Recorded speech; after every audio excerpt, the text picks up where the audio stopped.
out the epic motherfucker.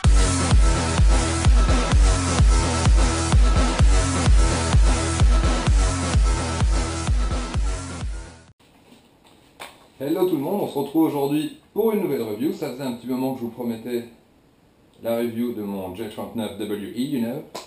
La voici, la voilà. Donc on commence tout de suite.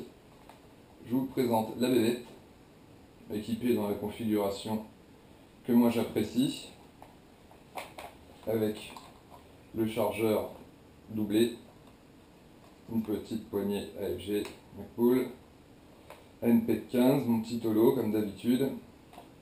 Voilà, j'ai laissé le rail classique, la crosse classique que j'apprécie énormément. Plus c'est léger, plus j'apprécie. Voilà. Comme d'habitude, les marquages bleus, c'est moi qui les rajoute, hein, ne vous inquiétez pas, ça ne sera pas d'origine sur votre réplique. Vous n'aurez pas non plus la poignée et les éléments que j'ai cités. Voilà. Donc au niveau des accès, pour pouvoir monter les accessoires, vous allez avoir un rail ici, le même de l'autre côté, un troisième en dessous, donc les trois que je viens de nommer là sont en métal. Vous avez le rail du dessus qui lui est en ABS, donc un bel ABS, un ABS WE, vous verrez les finitions des G36, bon G39, donc c'est un G36, les finitions du G36 par WE sont vachement mieux que n'importe quelle marque, hein. Le polymère est vraiment sympa, on est très proche du vrai. Bon, c'est sûr que c'est pas le vrai, mais on est bien, quoi. C'est un beau polymère, il y a un peu granuleux, la texture est vraiment sympathique à la main, quoi. C'est pas plastique tout lisse. Voilà. Donc le rail du haut, plastique. Le reste, toute la réplique est en ABS, comme le vrai. Hein. Sur le vrai, il n'y a pas de métal, à part pour l'interne, mais l'extérieur est en ABS. Donc peut-être le rail supérieur, ça je ne suis pas sûr sur le vrai, mais en attendant, n'allez pas me dire ouais une réplique en ABS, moi je préfère full métal. Le G39, le G36 est en ABS polymère. L'arme je parle, donc la réplique, ils ont fait la même chose. Le cache-flamme est en métal lui. Donc, comme je viens de le dire, tout l'interne, la culasse, le bolt, comme vous allez pouvoir le voir sur ma vidéo, donc je vais vous mettre le lien juste ici. La vidéo où je le démonte et je vous montre comment monter un N-Pass, autant pour moi. Le N-Pass qui vous servira à régler la puissance de votre GVBR. Hein. Voilà. Pour mettre le chargeur, le petit bouton qui est juste ici. Pour rentrer, il n'y a pas de souci. Pour le sortir, on appuie. Voilà. Aussi simple que ça. Après pour switcher. Pour attacher vos chargeurs ensemble, vous avez des petits ergots là et là. Vous allez pouvoir doubler vos chargeurs et le rentrer comme ça. Étant donné qu'on est sur du GVBR, c'est des chargeurs 30 coups. Donc, moi personnellement, ça part assez vite. Donc moi j'ai 60 billes d'embarquer sur la réplique avant d'avoir à recharger. Voilà. Donc, après je vais vous parler un peu plus de la réplique. Au niveau des chargeurs, j'en utilise 6 pour jouer avec mon GVBR. Et pour les poches, parce que j'ai eu souvent la question, quelle poche j'utilise, donc j'utilise celle-ci. C'est des poches Pentac, en noir, vous avez plusieurs couleurs, mais c'est des poches spéciales G36. Donc, je vais poser la réplique, attendez. Comme un couillon, j'ai pas sorti la sangle. Donc, voilà. Donc, ça rentre pas comme des chargeurs Ben 4, hein. Ça force un peu plus, mais bon, ça se fait. Voilà, après vous rabattez le petit élastique au-dessus. Il n'y a plus de soucis normalement. Donc voilà, donc c'est des poches qui coûtent une vingtaine d'euros, c'est des poches doubles. Hein. Vous pouvez mettre vos chargeurs comme ça. Ou petite astuce, moi je range aussi doublé dans une poche qu'on appelle sur les Sierras un peu cheap, vous avez souvent des poches comme ça. J'en ai gardé une et je mets un chargeur doublé à l'intérieur directement. Voilà. Quand j'ai besoin de recharger, j'enlève le chargeur, dump poche, j'ouvre celle-ci, clac, clac, et c'est reparti, à nouveau 60 billes dans la réplique. Voilà. Donc pour pas avoir un perché non plus, je me suis fait une... vous connaissez mon JPC noir, mon FAPC RG, et j'ai aussi mon chest rig Donc noir que j'utilise exclusivement pour jouer au G39, parce que je l'ai équipé avec des poches tout le tour, une petite poche contact pour mon chargeur de PA, une petite poche pour mettre les patronymes, je mets mes bibeloaders là-dedans, mes clopes, les clés de bagnole, enfin voilà, bref, on va repasser à la réplique maintenant. Donc au niveau du poids, c'est une réplique qui est assez légère quand elle n'a pas les chargeurs en place, hein. Quand vous avez chargeur doublé, équipement, la poignée, ça commence à reprendre son poids, donc on est bien. Vous pouvez voir que c'est une réplique qui se veut quand même assez compacte, donc je sais pas si j'épaule bien en face de la caméra. C'est quelque chose d'assez compact. Pour le CQB, vous êtes royal quoi. Ça c'est impeccable. Ça tombe tout seul, on passe au PA. C'est pas les gros trucs à rallonge. Personnellement, je joue plus qu'avec des répliques compactes maintenant. Voilà, donc crosse rabattable, repliable autant pour moi. Bon, je sais, si. Rabattable, crosse rabattable. Vous venez la choper dans le petit teuteux qui est là. Voilà. Elle bouge plus. Donc pareil, là vous avez encore un truc plus petit. Vous fait limite. Bon, ça vous fait limite un SMG quoi. C'est vraiment jouable en CQB, c'est royal. Avec les chargeurs 30 coups en plus, on peut pas vous faire chier. Pas comme si vous partiez avec des high-cap. Hein. Donc voilà. Pour les fixations de sangle, on va avoir juste un passage dans le corps de la réplique en polymère. Donc, comme d'habitude, je ne conseille pas de passer un passage métal à l'intérieur du polymère. Donc j'ai fait une petite boucle en paracorde hein, que j'ai brûlé pour pas que ça bouge. Voilà. Au niveau des marquages, je ne vous l'ai pas montré, mais bon, moi c'est plus les marquages d'origine WE. Hein, je les ai retirés pour des marquages plus RS. Donc j'ai 36K avec le calibre 5,56. Voilà, donc ça se trouve, un petit autocollant comme ça se trouve assez facilement sur France Airsoft. Je vous laisse chercher si ça vous intéresse. Voilà. Au niveau de l'armement de la réplique, donc là on a mis un chargeur, bon, évidemment je suis à la maison, donc je vais pas plomber ma télé qui est juste en face, donc là je suis à blanc. Hein. Donc on arme ici, le levier d'armement qui est ambidextre, tout comme le sélecteur. Voilà, sécurité, coup par coup, rafale. Sécurité, coup par coup, rafale. À savoir que la sécurité n'est pas fonctionnelle tant que la réplique n'est pas armée. Donc, je me mets en sécurité. Voilà. Quand j'appuie sur la queue de détente, le coup part. Tandis que quand je suis armé, vous allez voir tout de suite. Là je suis à blanc, la culasse ne revient pas, c'est normal. On appuie sur le bol cache qui est juste ici, sous le pontet en face de la queue de détente. Voilà. Là, la réplique est armée. Vous voyez que si je repasse en sécu, le coup ne part pas. Voilà. On va se faire un peu le test de tir. Donc moi je vais garder le doigt sur le bolt cache hein, parce que je tire à blanc.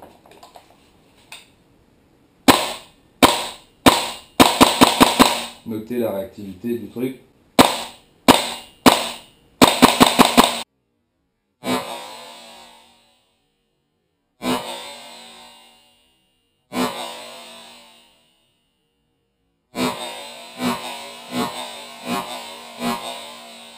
Ah.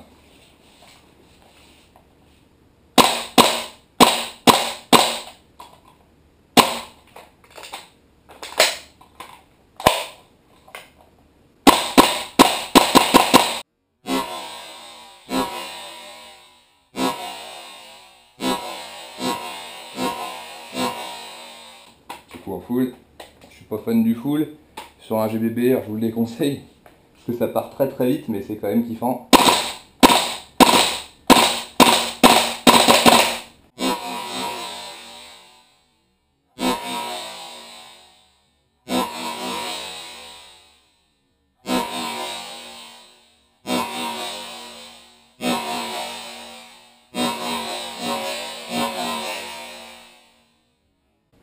On va tirer une dernière fois. Voilà. Réplique neutralisée. On est bon. Donc comme vous avez pu le voir, le kick est très très sec. Personnellement, sur tous les GBBR WE, c'est celui qui en donne le plus. Comme vous avez pu le voir, ça vous fait limite trembler les dents. Moi, personnellement, quand je joue, c'est vraiment un gros kiff. Au niveau sensation in-game, c'est vraiment celui qui vous donnera justement le plus de sensations. Au niveau des chargeurs et de la réplique, tout est recouvert, comme je vous ai dit, d'ABS. Donc vous allez pouvoir jouer à très basse température avec cette réplique. Moi j'ai testé à 0 degré, voire moins. Zéro souci. Pas eu un dégazage. J'ai fait toute la journée avec, quoi. Donc, comme quoi, un GBBR est jouable l'hiver, celui-ci est totalement jouable sans aucune modification d'origine. Avec un gaz, moi personnellement dans les chargeurs, je mets 3 chargeurs d'ultra air pour un chargeur de gaz siliconé. Prenez celui que vous voulez. Hein. Ou personnellement, en ce moment, je fais comme ça. Je mets mon gaz téflonné directement sur les lèvres et je fous mon gaz ultra air par-dessus. Donc du coup, mon téflon rentre en même temps que le gaz et ça me lubrifie les chargeurs. De l'autonomie en gaz, vous faites facile 3 voire 4 chargeurs.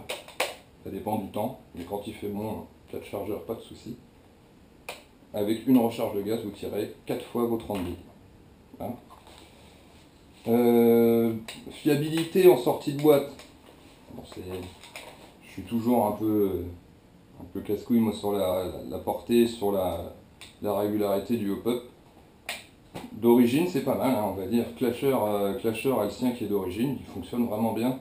Après, c'est vrai que moi je l'ai acheté, c'était déjà monté en Ratec.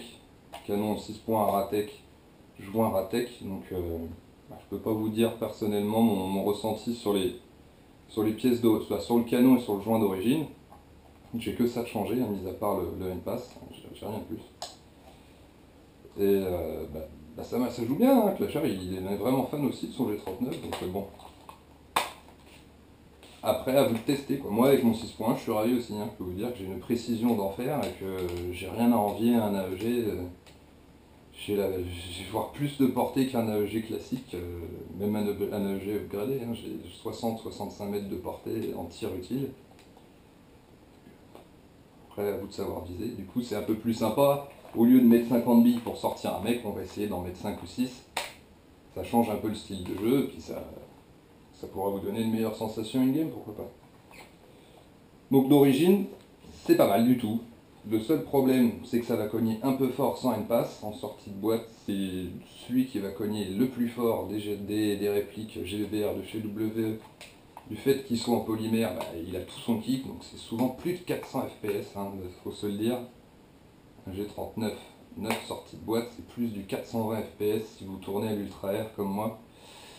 Vous êtes refusé partout. Hein.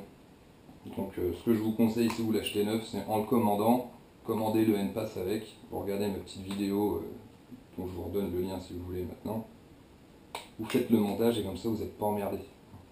Vous pourrez jouer partout, vous descendez jusqu'à 180 FPS au plus serré et vous montez au maximum 420.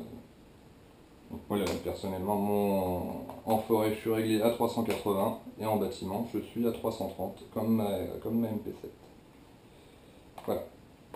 Au niveau du prix, c'est une réplique qui coûte pas relativement cher étant donné que vous n'aurez qu'un seul chargeur avec, donc il faut prendre ça en compte. C'est une réplique qui coûte entre 229 € jusqu'à 300 € à peu près, plus cher à chercher autre part parce que plus cher ça vaut pas le coup. À moins qu'il ait un kit spécial avec des pièces Ratec, s'il est d'origine, ça vaut pas la peine. Voilà, les chargeurs, ça coûte à peu près 30 € pièce. Entre 25 et 35 € on va dire. À peu près. Donc vous faites le compte, déjà pour jouer, il vous faut, pour être bien, il vous faut facile 6 chargeurs, donc 3 x 6, hein, voilà. Qu'est-ce que je dis 6, 3 x 6, oui, voilà. Donc vous rajoutez 180 € au prix d'achat de votre réplique, plus le N-Pass, plus une pièce que je vous incite à changer aussi relativement rapidement, ce qui va être le levier d'armement du G39, qui d'origine va être en ABS, et il va péter à la longue, à force d'armer votre réplique, il va péter. Vous n'avez pas le choix, il pète. Dans le temps il va péter. Donc moi j'ai mis le Ratec, vous en avez un qui va être... je dis pas de bêtises, c'est PDI qui le fait, donc c'est le même, hein. Ils valent le même prix sur Airsoft Entrepôt, donc moi j'ai pris Ratec, si vous voulez tester PDI, prenez PDI, hein, ça peut... Vous pouvez donner votre retour sur le PDI, remarque. Voilà. Toc toc toc toc, donc la crosse est creuse. Voilà le démontage, hein, je vous ai dit. Si vous voulez voir comment on fait, je vais pas le refaire là, j'ai pas la table. Je l'ai fait sur ma première vidéo, donc allez voir la première vidéo. Au niveau un peu de l'upgrade, donc comme je vous ai dit, un canon, ça sera pas mal. Un joint au pub passé sur du Ratex, c'est bien.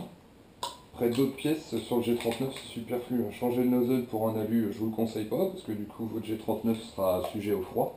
Tandis que là, il a un nozzle en plastique, donc il n'y a pas de souci avec le froid. S'il pète, c'est 15 balles la pièce. Jusqu'à présent, il n'a pas pété, je lui en mets plein la gueule, donc voilà. Custom, vous pourrez changer la crosse. Vous pourrez changer le rail du haut. Donc il y a un kit qui s'appelle le kit IDZ, qui va en fait qui va pas avoir cette découpe triangulaire là, qui va être en fait tout droit, et un peu plus haut, sans organe de visée là et là, qui va être vraiment tout droit. Donc vous aurez un meilleur accès pour les mains pour armer votre réplique. Vous voyez que ça se fait quand même, à moins d'avoir des paluches de gorille, ça se fait relativement bien. Le seul truc que j'aime bien, moi, c'est la crosse qui est fournie avec ce kit. Donc j'y ai de la gueule.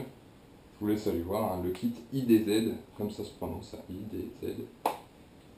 Et vous avez aussi les crosses pleines de G36 AEG, que vous allez pouvoir mettre là-dessus aussi. Donc les crosses 16, si je dis pas de conneries, là, qui sont pleines et qui se règlent mais qui ont plusieurs positions de réglage.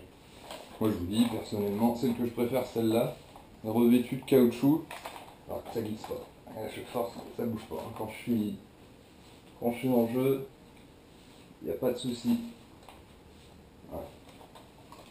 On va pas parler plus de mon style de jeu, c'est plus pour vous parler de la réplique. Je peux vous dire qu'il n'y a pas de problème d'accroche plus que ça. Voilà. Donc la caméra, je l'accroche ici, sur ce rail là, c'est du standard. Vous pouvez mettre tous les éléments classiques que vous voulez, lampe, laser, porte-canette, comme vous voulez. Ah, j'ai des amis. Et puis voilà, donc je vous dis, une réplique que je conseille pas pour les débutants. Personnellement, je ne conseille pas un GBBR pour les débutants. Pourquoi? Parce que c'est beaucoup d'entretien. Une partie, c'est un nettoyage. Je vous le dis, hein. Une partie, un nettoyage, donc ça à prendre en considération. Si vous ne le faites pas, bah, votre réplique va s'encrasser. Et dans le temps, bah, c'est pas génial. Les chargeurs coûtent assez cher, nécessitent aussi un nettoyage, un entretien au silicone, nettoyage des valves, etc. Donc, je vous ferai peut-être une petite tuto sur le nettoyage de mes chargeurs, comment je procède aussi pour nettoyer les valves. Un nettoyage comme je vous ai dit, de la culasse, donc une graisse adaptée au GBBR, on peut mettre n'importe quelle graisse là-dedans. Voilà, donc ça vous coûtera un peu plus cher aussi en gaz.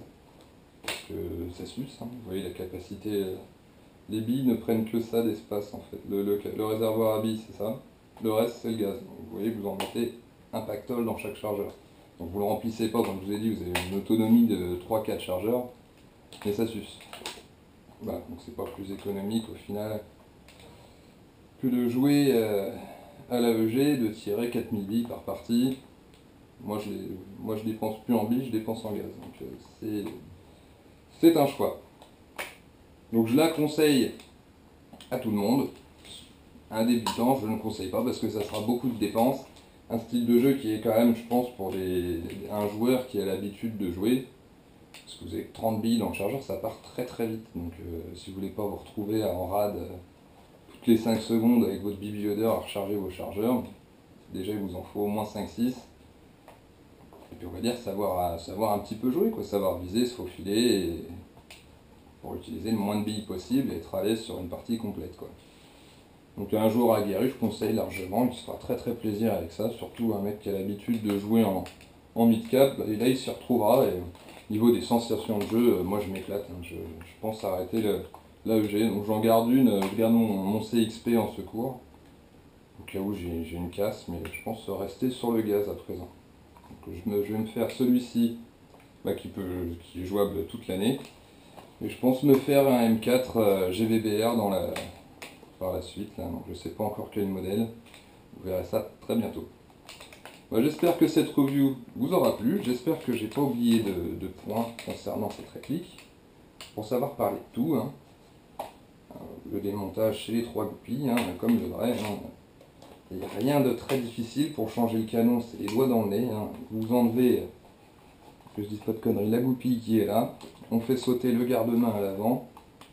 Il y a une espèce de delta ring, un petit truc à dévisser. Vous le dévissez, le bloc canon au pub sort.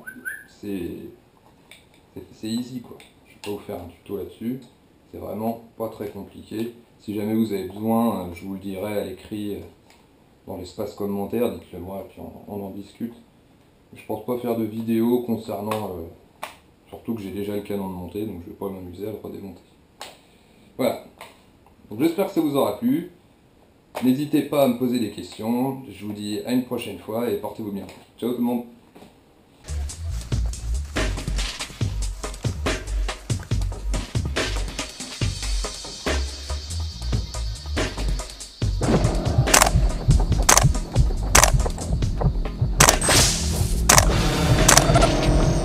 J'en ai un.